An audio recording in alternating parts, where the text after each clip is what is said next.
In 2003, more than $100 million worth of diamonds, gold, silver, and jewelry were stolen from what was said to be the most secure vault in the world inside the Antwerp Diamond Centre in Belgium. The person behind this elaborate heist spent 3 years pretending to be a rich Italian businessman, carefully planning and gathering important details before executing the so-called heist of the century. But because of a salami sandwich, his elaborate plan ended in a disastrous mess that cost him his freedom. This is his amazing story.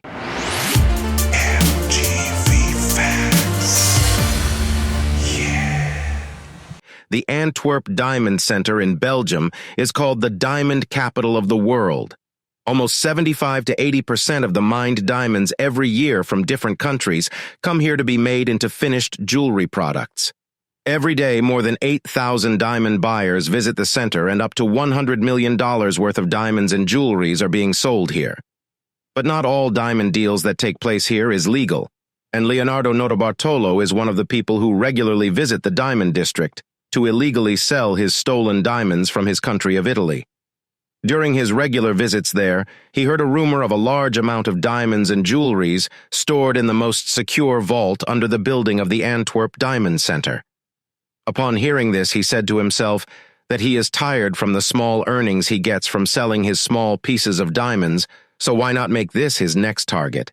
He said to himself, with the huge amount he will get from this, he can finally retire and live life like a king somewhere far and quiet. This is where one of the most elaborate robbery plans in history began. In the year 2000, 3 years before the robbery, Leonardo rented an office inside the Antwerp Diamond Centre and pretended to be a big-time Italian diamond dealer. He created a legitimate diamond store, he made friends with the people there, and for 3 years he was careful not to do anything questionable, so he gained the trust of the store owners, staff, and even the security guards at the Diamond Centre. And because he is now a tenant of the building, he was given a key card with 24-hour access to enter the center. He also had access to the main vault in the underground, where each tenant of the building is given a security box to hide their stocks of diamonds. But tenants are only allowed to visit the main vault at a specified time each day, escorted with at least 2 security personnels. And this vault that contains millions of dollars worth of jewelry is Leonardo's ultimate target. He immediately formed a group of 5 people, and he called it La Scuola di Torino, or the School of Turin. The other 4 members of the group are as follows: ALIAS SPEEDY. Pietro Tavano is his real name and Leonardo's close friend. He has been in the field of stealing jewelries for a long time, but is a bit panicky. ALIAS Monster. His real name is Ferdinando Finotto. He is a tall, strong, and muscular man who is an expert in opening locks, and is a good electrician, mechanic, and a good showman. ALIAS Genius. Elio Donorio is the real name and is an expert in alarm systems and electronics, and is involved in smuggling cases in Italy. ALIAS King of Keys. The oldest of the group, and said to be one of the best locksmiths in the world. It is strictly forbidden to take pictures inside the Diamond Centre, but using the small ballpoint pen with a camera at the end, made by ALIAS Genius, he would put the pen in the pocket of his suit, while it secretly takes pictures around every time he enters the vault. Using all the photos taken with the pen camera, they created an exact replica of the vault in a warehouse they rented, not far from the Diamond Centre. They rehearsed every day for 3 years to perfect their routine to steal the diamonds. In fact, they memorized all the corners of the hallway leading to the vault, and the entire area inside the vault itself, because they planned to do their heist in the dark. Why did they wait so long? That's because the vault at the Antwerp Diamond Centre is one of the most secure and guarded vaults in the world. It has 10 layers of security and has its own elite security force, some of whom are former members of the Belgium Special Forces, who have no other mission than to guard the immense value of gems hidden at this vault. There are more than 100 CCTVs around the entire perimeter of the building, which are monitored 24/7. The entire perimeter is locked with steel cylinders that goes up and down, so that no unauthorized vehicle can either enter or exit. The vault that housed the diamonds is situated 2 floors below the main floor. It has a high-tech security camera outside the door that continues to record video 24 hours a day. The combination dial on the vault door has 100 million combinations. It has a specialized key that is always held by security personnel. Its solid steel door is so thick and so strong that even if it is sawed continuously for 12 hours, it will not break. It has a seismic sensor and a heat sensor that will trigger an alarm when it feels a slight vibration and heat brought by the human body in the perimeter of the vault. And whenever the door is opened, there is still a magnetic field between the steel door and the metal plate placed next to it that triggers a loud alarm when the door is opened without the proper key or code. And if you make it through the main door, there's still a titanium steel cage blocking the entrance that needs another key to be opened.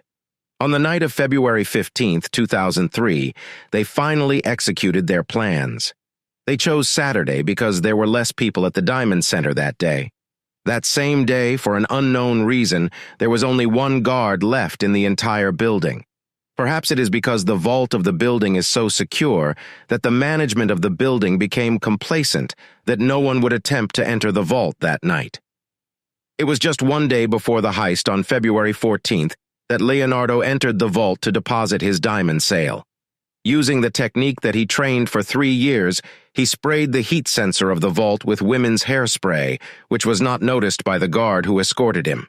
The oil from the product was transparent, but would temporarily insulate the sensor from thermal fluctuations in the room, and the sensor would only be triggered if it detected both heat and motion. This would last many hours, but not permanently, and the group used it as a temporary measure until they could properly disable the sensor system. On the night of the 15th, the 5 of them rented a car and went straight to the Diamond Centre. They parked the car at a distance, but Leonardo remained in the car as the getaway driver. His 4 colleagues entered an abandoned office building that adjoined the Diamond Centre, as it shared a private garden with the center that wasn't under video surveillance. ALIAS King of Keys opened the lock of the office, which he did without difficulty. This old office was their way to a small balcony of the Antwerp Diamond Centre, where they had hidden a ladder a few weeks ago. An infrared sensor monitored the terrace, but ALIAS Genius used a large homemade polyester shield to hide his thermal signature as he approached the sensor and placed the shield in front of it, preventing it from detecting the group. He then disabled an alarm on the balcony's windows. They carefully covered each security camera with black garbage bags, while moving slowly until they reached the antechamber leading to the main vault. To disable the magnetic lock that will trigger an alarm when the door is opened, ALIAS Genius used a custom-made aluminum plate, to which he attached heavy-duty double-sided adhesive tape to each side. He then stuck it on the 2 bolts of the magnetic plates and unscrewed them. While they were loose from their proper position, they were still side by side, and generating a magnetic field. They were pivoted out of the way and taped to the antechamber wall. 2 years before the heist, Leonardo secretly placed a small camera on the top of the vault door. It sent a signal to a fire extinguisher that Leonardo replaced with a transmitter receiver made by ALIAS Genius that also looks like a fire extinguisher with the help of an insider he paid. And the footages taken was used by ALIAS King of Keys to make a duplicate of the nearly impossible to duplicate 1-foot-long vault key and another key that opens the cage after the main vault door. But in the same footage, they also noticed that the guards regularly visited the utility room before opening the vault, so they tried to check it on the day of the heist. And in a stroke of luck, they were surprised that the guards just left the keys hanging in a corner of the utility room. So they used these keys to open the vault instead of the duplicate keys they made. They turned off all the lights in the hallway and inside the vault, so they could clearly see the laser light sensors near the floor.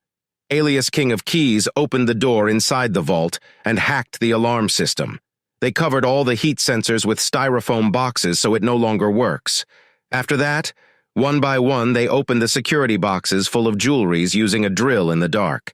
They were able to open 123 safety deposit boxes out of the 160 inside the vault. Then they placed the diamonds and jewelries in black duffel bags. They did all this in the dark, but because of their years of practice, and they had already memorized the location of each box. At about 5:30 in the morning, they finished and left, returning to the abandoned office building they used to enter the Diamond Centre, a process which took almost an hour due to the need for caution. They then put the bags in Leonardo's car, which then drove to the apartment, while the men headed there on foot. Before they left, they also stole the videotapes from the camera room, which was unoccupied by any security personnel. It was already morning time when the security of the Diamond Centre noticed the robbery. In their successful raid, they took away a total of $100 million worth of diamonds and precious stones. The group was happy because all their plans were carried out seamlessly. But even though they planned and prepared their heist for 3 years, they were not prepared for what will happen next. After they divided their loot, they immediately went their separate ways. Leonardo and his friend Speedy were still left in Belgium to clean up all possible evidence of the crime. According to the plan, Speedy will pass by France on the way back to Italy, and while in France, he will burn the gloves, masks, and envelopes, which contained the diamonds that they took from the vault, as it may contain their fingerprints that can be used as evidence against them.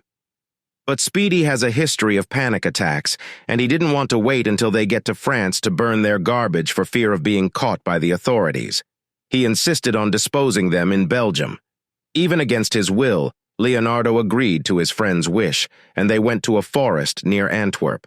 Leonardo burned the evidence he was holding, but he noticed that Speedy was trying to bury in a shallow pit some of the gloves and masks, while the envelopes were left scattered in the forest. Leonardo was mad at Speedy. He tried to pick up the clutter to burn, but he too was in a hurry, so he didn't pick up everything. While leaving, Leonardo accidentally left half of the salami sandwich he was eating and the receipt in the same plastic bag. But the next day, a Belgian hunter found the scattered envelope left in the forest that was part of his land. Believing that this was done by the teenagers who trespassed in his property a while back, he immediately called the police.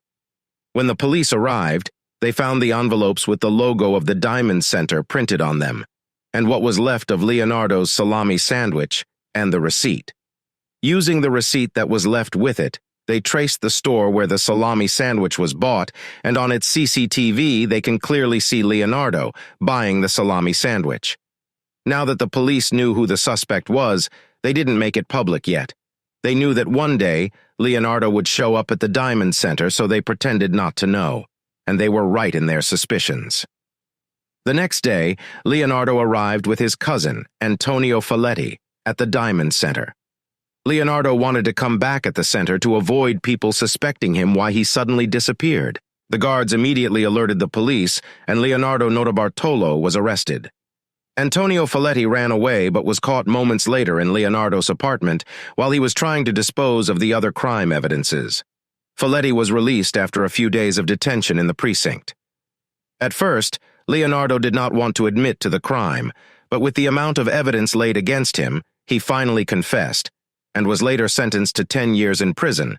3 of his colleagues were caught in Italy in the same operation and were each sentenced to 5 years in prison. The 5th member, ALIAS King of Keys, was never seen again, even though 4 of the suspects were caught. The police recovered only $20 million of the $100 million worth of precious stones stolen. According to Leonardo, they only got what was recovered and accused the Diamond Centre of falsely reporting it as $100 million, so they will get more from the insurance. This was immediately refuted by the Diamond Centre.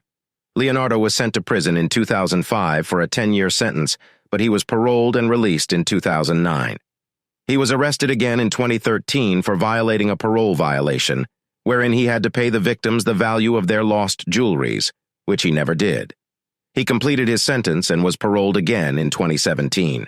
To this day, this heist is known to be the heist of the century and one of the biggest and most elaborate heists of all time, and it is still not clear where and who has the unrecovered $80 million worth of jewelries. Many documentaries and books have been made about Leonardo's story. Do you think Leonardo and his crew are just hiding the rest of the jewelries until now? Or could it be possible that some of the police officers involved in this case were part of this crime and are hiding some of the stolen fortune themselves? Please let me know your thoughts in the comments section down below.